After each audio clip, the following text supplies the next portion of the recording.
Olá, boa noite. Sejam bem-vindos a mais um vídeo. Hoje vamos falar sobre um tema que é mastopexia e vamos tentar responder a 4 perguntas.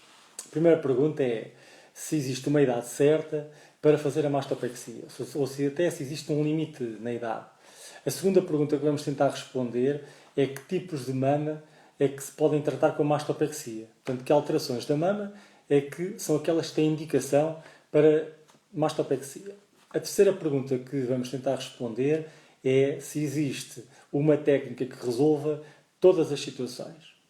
E, por último, vamos tentar responder à pergunta quais os casos mais difíceis de tratar nestas situações. E vamos começar pela primeira, portanto, se existe alguma idade certa para fazer a mastopexia ou alguma idade limite. Na verdade, não existe. Não existe nem um limite inferior, nem existe um limite superior. Na verdade, a mastopexia é uma cirurgia que é feita num intervalo de idades muito alargado. Tanto pode ser feita numa mulher jovem, de 20 anos, por exemplo, como numa mulher com 50, 60 ou 70 anos. Porque, na verdade, em qualquer um neste intervalo, em qualquer um destes grupos etários, a mama que está caída ou que está vazia prejudica e causa transtorno, alterações de autoestima da mulher. E por razões diferentes ela pode estar caída. Por exemplo, nas mulheres mais novas, de 18, 20 anos, por exemplo, que até ainda não foram mães, ter a mama muito descaída e muito vazia, ou seja, uma mama que não está de acordo, e eventualmente até de acordo com o resto do corpo da mulher, mas que seguramente não está de acordo com a sua idade, causa um grande transtorno social e pessoal. Muitas vezes estas jovens mulheres têm complexos de se despirem, por exemplo, à frente de outras colegas da escola, nos balneários, em atividades desportivas e até muitas vezes até de vestirem roupas mais reduzidas, como por exemplo um biquíni na praia, porque a mama, estando muito caída e muito vazia, não preenche a copa do sutiã nem a copa do biquíni. E muitas vezes isto causa graves transtornos psicológicos. E, portanto, mesmo nestas mulheres mais jovens, 18, 20 anos, também há esta indicação para fazer a mastopexia. Depois existem outros grupos etários em que isso também acontece, como, por exemplo, nas mulheres que já tiveram filhos, por exemplo, e que depois de amamentarem a mama involui e fica vazia ou caída, por exemplo, e até noutras mulheres de idades mais avançadas que, pelo percurso normal da evolução dos tecidos, que é o envelhecimento normal da pele, que vai perdendo elasticidade, é a evolução normal do tecido mamário, que vai perdendo volume, tudo isso contribui para que a mama fique caída e vazia e dessa maneira haverá então a indicação para fazer a mastopexia. Portanto, não existe nenhuma idade certa e portanto o que existe é uma situação em que, pela mama estar vazia e caída, e pelo transtorno que isso pode provocar na mulher, existe então essa necessidade da mastopexia. A segunda pergunta que vamos tentar responder é que tipos de mama é que se podem tratar. Portanto, basicamente, as principais indicações para a mastopexia são a mama que está vazia e a mama que está caída, porque tem excesso de pele ou porque tem falta de tecido mamário, ou as duas condições em simultâneo. Mas existem outras condições, outras alterações da mama, que também podem ser tratadas através da mastopexia. Uma delas é as areolas demasiado grandes e que não ficam em proporção com o resto da mama. Esta também é uma das alterações que é possível corrigir com a mastopexia. Depois existem outras, como por exemplo mamas demasiado espalmadas, demasiado achatadas, que, obviamente, por não terem um aspecto agradável, podem ser também tratadas com mastopexia, que permite tornar a mama mais redonda. Existem outras alterações, como por exemplo uma mama que é muito larga. Também é possível tornar a mama relativamente mais estreita, mais cónica e, portanto, com um aspecto mais agradável. Existem outras alterações também, como por exemplo as mamas que estão demasiado lateralizadas, quer a mama, quer a areola. E em alguns casos é possível centralizar, portanto trazer mais para o meio, quer a mama, quer a areola. Não é possível fazê-lo de uma forma muito exagerada, mas é possível fazê-lo, em alguns casos, de uma forma moderada. Portanto, reaproximando a mama da parte mais central do tórax. Portanto, existem muitas alterações. Não é apenas uma questão da mama estar vazia e caída, mas é também, para além disso, de ter outras características que lhe conferem um aspecto menos agradável. Não é? O facto de estar achatada, de estar espalmada, ou até, eventualmente, de ter uma forma tubular. Se bem que isto já é uma condição que, para além de ter este aspecto tubular, tem outras alterações da mama que têm de ser tratadas, mas o facto da mama ter um aspecto tubular também pode ser tratado com estas técnicas de mastopexia. A terceira pergunta que vamos tentar responder é se existe uma técnica que sirva para todos os casos. E, na verdade, não existe.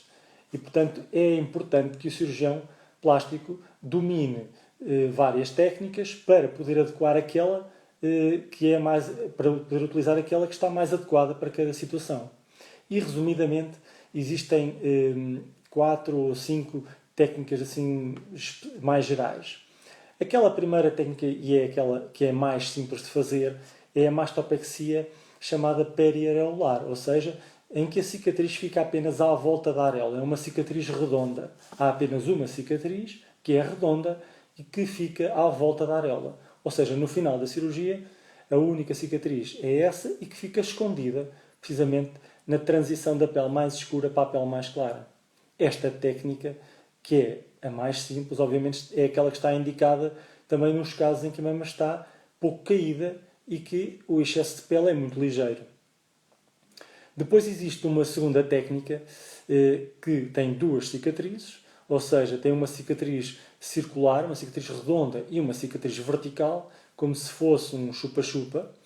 E esta técnica está indicada quando a mama já está um bocadinho mais caída e quando o excesso de pele já é ligeiro ou moderado, porque permite tirar mais pele do que na primeira técnica. E depois existe uma terceira técnica em que, para além destas 2 cicatrizes, existe uma terceira. Portanto, 3 cicatrizes. A redonda, a cicatriz vertical e uma cicatriz horizontal que fica no sulco da mama. Aquilo que vulgarmente se chama uma cicatriz em âncora. E esta é a técnica que permite tratar mamas muito caídas ou muito vazias, porque é aquela técnica que permite remover a maior quantidade de pele.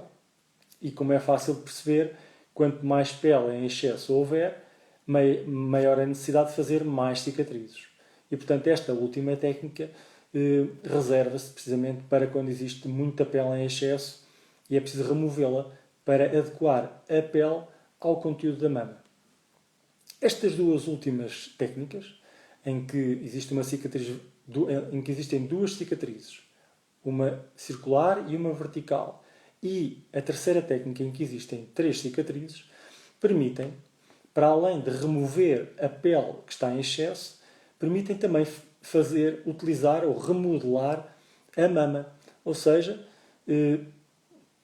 transformar ou transferir a porção da mama que está mais caída para uma posição mais superior. E dessa forma consegue-se encher, digamos assim, a parte de cima da mama, que muitas vezes está vazia.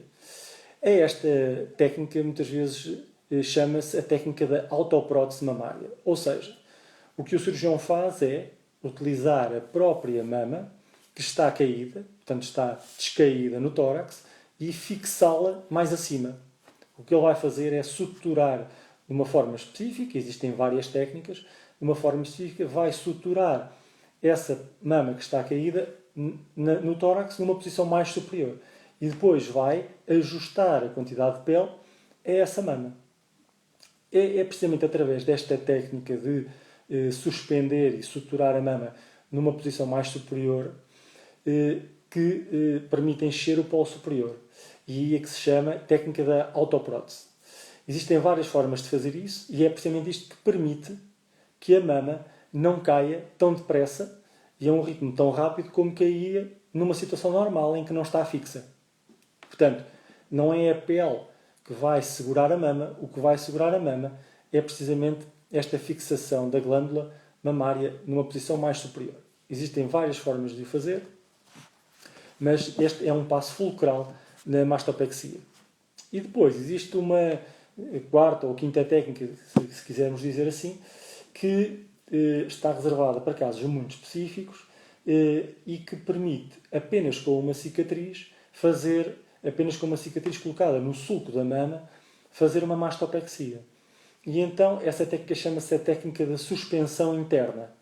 E como é que é feita? É uma técnica relativamente simples de fazer e através de uma cicatriz colocada apenas no sulco é possível suspender a glândula mamária nessa tal posição mais superior, ok? E sem necessidade de cicatrizes, nem à volta da areola, nem a cicatriz vertical. Mas esta técnica, a técnica da suspensão interna, só funciona bem se, para além desta suspensão, se deste levantar da mama, aquilo que se chama mastopexia, se para além disso for também colocado um implante que vai encher a mama e vai esticar a pele. Desta forma, ao esticar a pele e ao encher a mama com um implante, já não é necessário estar a tirar pele. E, portanto, evitam-se as duas cicatrizes uma à volta da areola e a outra cicatriz vertical. Esta técnica da suspensão interna é uma técnica com resultados bastante bons em algumas senhoras, que são aquelas que são de idades mais jovens, portanto, pele com boa elasticidade, que pretendem ou que precisam de colocar implantes mamários, ok? E, portanto, colocando um implante e apenas através de uma cicatriz no sulco, consegue-se este resultado. Uma das dúvidas muito frequentes é se a mama volta a cair depois de uma mastopexia. Pois claro, na verdade, ela vai continuar a cair progressivamente ao longo dos anos. Mas com esta suspensão, não é? Com esta fixação da glândula ao músculo, à parede torácica, consegue-se evitar que ela caia tão depressa como cairia numa situação em que não estava fixa. Mas claro, a mama continuará a cair pelo efeito da gravidade e isso é inultrapassável. Portanto, a resposta à terceira pergunta, que era se existe uma técnica que sirva para todas as alterações, na verdade não existe. É preciso conhecer várias técnicas para saber qual é aquela que melhor se adequa a cada situação. Depois existe uma outra questão importante nesta cirurgia da mastopexia, que é saber remover a pele em excesso numa quantidade que seja adequada para não tornar a mama demasiado pequena. Porquê? Porque numa mama que esteja muito caída e muito vazia, se o cirurgião remover muita pele, de facto vai conseguir ajustar a pele ao conteúdo. Mas se o conteúdo for muito pouco, a mama que resulta é uma mama muito pequena, muito espalmada e sem projeção. E, portanto, numa linguagem mais simples, praticamente sem decote, que é uma coisa que não é agradável. E, portanto, é preciso ter sensibilidade para remover a pele numa quantidade adequada, sem com isso transformar a mama numa mama muito pequena. Nos casos em que não existe volume suficiente e em que o que existe mais é excesso de pele, portanto não há outra alternativa a não ser aumentar o volume da mama. Para além de fazer a mastopexia, é preciso aumentar o volume. E isso pode ser feito de duas formas. Ou através de um implante de silicone, ou através da própria gordura da doente, que pode ser lipoaspirada no mesmo dia e depois transferida para a mama. E qualquer uma destas situações permite então aumentar o volume. A última pergunta a que me propus responder hoje era quais é que eram os casos mais difíceis. Obviamente que nem todos os casos têm o mesmo grau de dificuldade. A técnica daquela que tem a única cicatriz, que é a cicatriz circular, normalmente são casos mais simples de resolver. Os casos mais difíceis são quando a mama está muito caída e quando está muito vazia. E porquê? Esse é um dos casos mais difíceis. Porquê? Porque o cirurgião vai ter que fazer duas coisas ao mesmo tempo que são contraditórias. Por um lado, vai ter que remover a pele que está a mais. Por outro lado, vai ter que aumentar o volume da mama. Portanto, é preciso fazer isto com bastante harmonia e equilíbrio. E este é um dos casos em que é mais difícil. E também é mais difícil por uma razão. Porque quando se utiliza um implante mamário, numa mama que tem a pele muito fina, que já está envelhecida e que tem pouca glândula, é difícil segurar, digamos assim, o implante no sítio correto. O implante não deve ser segurado ou estabilizado à custa da pele da mama, porque a pele não vai ter força suficiente para resistir ao peso do implante. Portanto, tem que haver aqui uma técnica que varia de cirurgião para cirurgião, tem que haver uma técnica que permita, com a glândula mamária, segurar o implante e só depois ajustar a pele que está em excesso ao conteúdo. E, portanto, este é um dos casos mais difíceis. Outros casos difíceis são mulheres fumadoras. E porquê? Porque os tecidos normalmente não gostam de ser cortados, nem não gostam de ser mexidos, digamos assim. E o que é que acontece nas mulheres fumadoras?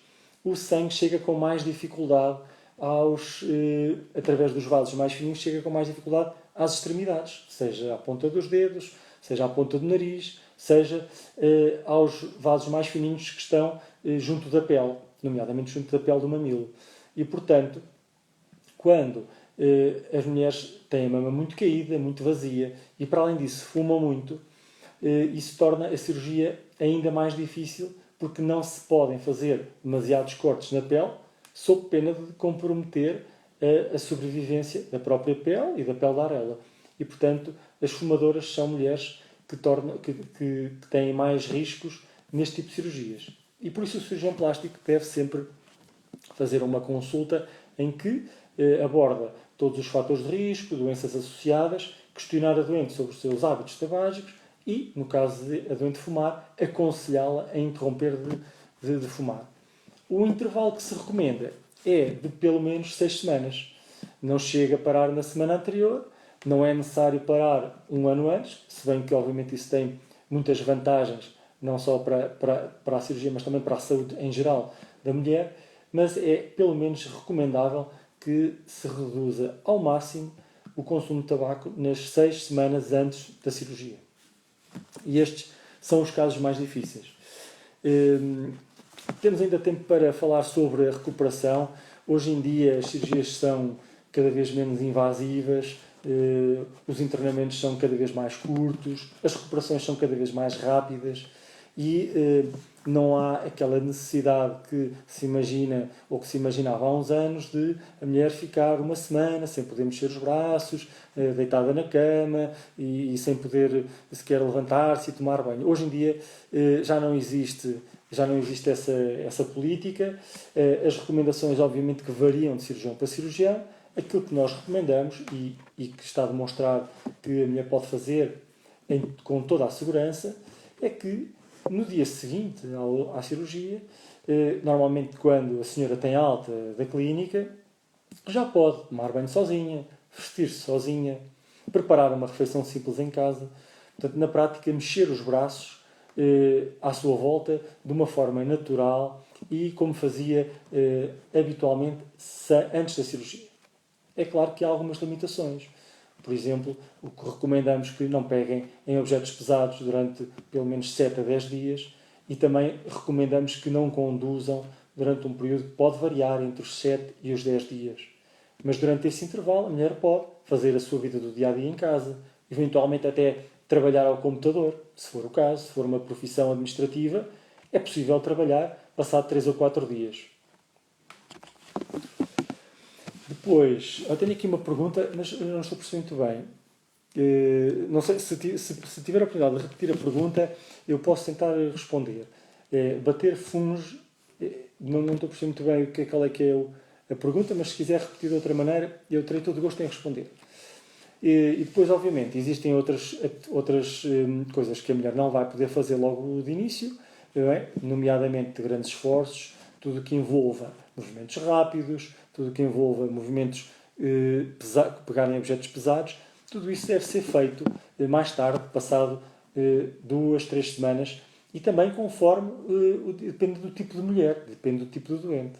Há mulheres que no dia seguinte às cirurgias estão muito combalidas, mais queixosas, e há outras mulheres que conseguem levantar-se e tomar banho sozinhas e estão muito mais autónomas. E, portanto, a recuperação nas semanas seguintes também depende de pessoa para pessoa. Bem, espero muito mais havia a dizer sobre este tema. Eu espero que tenha sido interessante e que tenha sido esclarecedor. Se por acaso tiverem alguma pergunta, posso tentar respondê-la agora, antes de terminar. Por exemplo, uma das perguntas muito frequentes é se pode amamentar depois de uma cirurgia destas. Muito bem, esta questão tem toda a pertinência, tem toda a importância e é muito relevante, principalmente em mulheres jovens e que ainda não foram mais. E, na verdade, na maior parte das técnicas, é possível amamentar depois de fazer a mastopexia, dependendo das técnicas.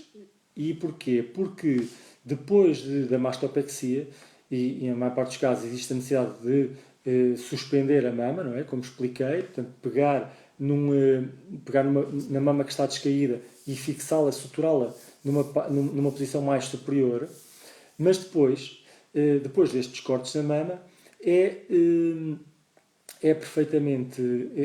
acontece sempre uma reorganização da glândula, ou seja, a glândula mamária vai se reorganizar, vai reconstruir, digamos assim, os canalículos que drenam o leite até ao mamilo e, portanto, passado um ano é perfeitamente seguro poder amamentar. E está aqui uma pergunta, então, o fungo, eu por acaso tinha ideia disto, mas não tinha a certeza e queria confirmar. O fungo é um prato típico africano que requer um pouco de força a cozinhar. Esta pergunta é ótima. Eu diria que, passado 7 dias, é perfeitamente possível cozinhar dessa maneira. Que é mais ou menos o mesmo intervalo que nós recomendamos, que eu recomendo, para voltar a conduzir. Claro que não é suposto pegar numa panela muito grande, mas estando a panela em cima do fogão é perfeitamente possível cozinhar sem se preocupar. Outra pergunta interessante tem a ver com as cicatrizes e a outra tem a ver com o desporto. E eu já tinha abordado de uma forma muito ligeira, muito superficial, a questão do desporto. Então, quando é que pode começar a praticar desporto? Depende do tipo de desporto. Inicialmente, quando no dia seguinte à cirurgia, é suposto a mulher poder mexer os braços de uma forma normal, para se vestir, para se lavar, para comer, para preparar uma refeição, para fazer uma vida normal em casa, de férias. Mas não é suposto pegar em panelas pesadas, nem é suposto, por exemplo, estar o dia todo a aspirar a casa, ainda que seja um movimento suave, mas é um movimento repetido. Para poder voltar a correr, para poder voltar, por exemplo, a andar de bicicleta na rua, é necessário pelo menos umas 3 semanas, 4 semanas. E qual é que é a evolução natural? Primeiro, fazer umas caminhadas, e isso pode fazer 2 ou 3 dias depois da operação, pode fazer caminhadas de 10, 15 minutos à volta de casa e pode fazê-lo 2 ou 3 vezes por dia. Pode fazer até alguns exercícios com as pernas, se estiver sentada, sem fazer força com os braços, pode fazer exercícios com as pernas. E pode eventualmente até fazer bicicleta estática, se estiver sentada e se não tiver que fazer força com os braços para se segurar. Então, se estiver numa bicicleta estática, sentada, sem ter que fazer força com os braços, pode pedalar, eu diria que 3 ou 4 dias depois da cirurgia, porque é quase como caminhar numa passadeira ou na rua. Se pensar, por exemplo, em pedalar na rua, isso implica estar agarrada no guiador e estar sujeita à trepidação. E a trepidação o que vai fazer é que vai fazer oscilar as cicatrizes, vai fazer oscilar a mama e, por consequência, vai aumentar a tensão nas cicatrizes. E isso é que prejudica grandemente o resultado final. Porquê? Por muito boas que sejam as suturas, por muito boa que seja a técnica do cirurgião a fazer a sutura, a partir do momento em que termina a cirurgia, a maneira como a pele vai evoluir e a cicatriz vai evoluir está perfeitamente... Quer dizer, o cirurgião não consegue controlar de maneira nenhuma o que é que vai acontecer. Ou consegue controlar, mas muito pouco. Ele consegue aplicar um creme de silicone ou um penso de silicone para evitar a hipertrofia. Pode recomendar o repouso, a utilização de um sutiã pós-operatório específico, mas não pode fazer muito mais do que isso. Se a mulher tiver uma predisposição para hipertrofia ou cicatrizes esqueloides, a única coisa que há a fazer é repousar e utilizar um penso de silicone. E, portanto, para voltar a correr, para voltar a andar de bicicleta e para voltar a fazer exercícios de ginásio, o período de recuperação recomendável é sempre superior a 3 semanas. Dependendo de pessoa para pessoa. E depois de começar, deve sempre começar primeiro mais devagar e depois ir aumentando gradualmente a velocidade. E em relação ao peso, a mesma coisa. Deve começar apenas com o peso do corpo e ir aumentando gradualmente com outros pesos. O sutiã, normalmente nós recomendamos que seja utilizado durante um mês. E quais é que são as particularidades do sutiã? Normalmente é designado por um sutiã pós-cirúrgico e as particularidades ou as especificidades do sutiã devem ser: deve ser almofadado para proteger, deve ser um sutiã sem aros de metal na parte de baixo para não magoar na zona da cicatriz, deve ser exclusivamente feito de pano, de tecido. Deve ter, de preferência, uma alça larga para apoiar no sutiã e não magoar o ombro. E deve ser de apertar à frente com os colchetes. Normalmente há 3 níveis de aperto para poder gerir conforme o inchaço e o edema. E depois, normalmente também tem colchetes nas alças do sutiã para ajustar a altura. E portanto recomendamos que utilizem o sutiã durante um mês e devem, inclusivamente, dormir com o sutiã. Passado um mês podem substituí-lo por outro qualquer que queiram e não precisam de dormir mais com o sutiã. E em relação a dormir, existe uma outra questão muito frequente também, que é a posição. Antigamente recomendava-se que a mulher estivesse exclusivamente virada para cima e nem sequer de lado se podia deitar. Hoje em dia, alguns cirurgiões plásticos são mais liberais e permitem que a doente se deite também de lado. Eu sou dessa opinião, penso que deitar de lado não prejudica o resultado da cirurgia, nem prejudica a qualidade das cicatrizes e, portanto, é possível dormir quer de barriga para cima, quer deitada de lado. Aqui uma outra pergunta que tem a ver com se não quiser aumentar, se quiser apenas melhorar a forma, como é que pode ser feito? Portanto, eu de facto já respondi, mas a resposta resumida pode ser que de facto nem sempre é preciso aumentar. Só é preciso aumentar se a mulher desejar, em primeiro lugar, e em segundo lugar, se for mesmo necessário. Porquê? Porque a mastopexia implica normalmente 2 ações por parte do cirurgião. Remover a pele que está a mais e depois, se o tecido mamário for insuficiente, aumentar o tecido mamário. Mas se ele for suficiente, então o segundo passo é reposicionar o tecido mamário numa posição mais superior, subi-lo. Isto é que se chama mastopexia, subir a mama. Portanto, são estas 2 ações fundamentais do cirurgião: subir a mama e ajustar a pele ao conteúdo. E, portanto, não é necessário, nem sempre é necessário aumentar. Só mesmo nos casos em que a mama esteja tão vazia que, ao remover a pele, a mama vai ficar sem projeção, vai ficar uma mama achatada.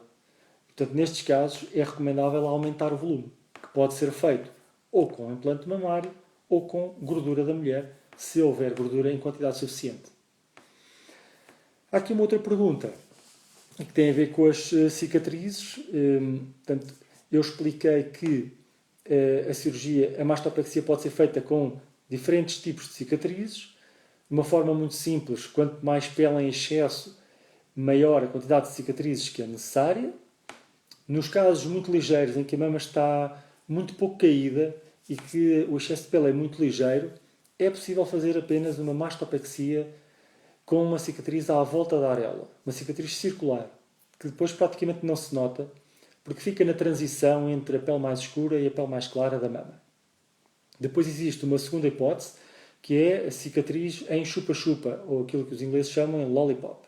Ou seja, 2 cicatrizes, uma cicatriz redonda e uma cicatriz vertical.